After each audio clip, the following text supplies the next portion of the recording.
Elias was an archivist of lost things. One rainy Tuesday, he found a reel-to-reel tape, labeled only with a date, October 31st, 1974.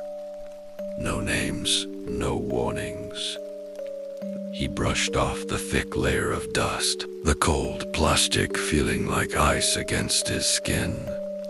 He pressed play. At first, there was only static, a white noise that felt strangely cold, filling the room like a physical presence. Then, a voice emerged from the hiss. It wasn't speaking in sentences. It was whispering a string of numbers. Elias, Frose. The numbers were his own birth date, followed by the exact time on his watch.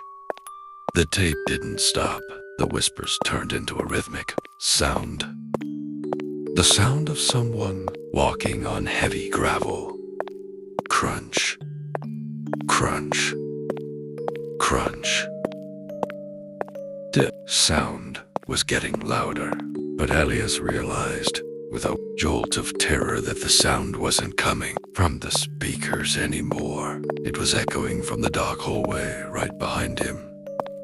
Panic surged. He reached to turn it off, but the metal switch was stuck, burning hot to the touch. The tape began to spin faster and faster, the friction sending a thin trail of acrid smoke into the air. The voice on the tape changed again. It was no longer a whisper. It was a distorted, jagged scream, and it was screaming his name in his own exact voice. The tape suddenly snapped. A deafening silence fell over the basement. Elias stood paralyzed, staring into the dark reflection of the window glass. In the reflection, he wasn't alone.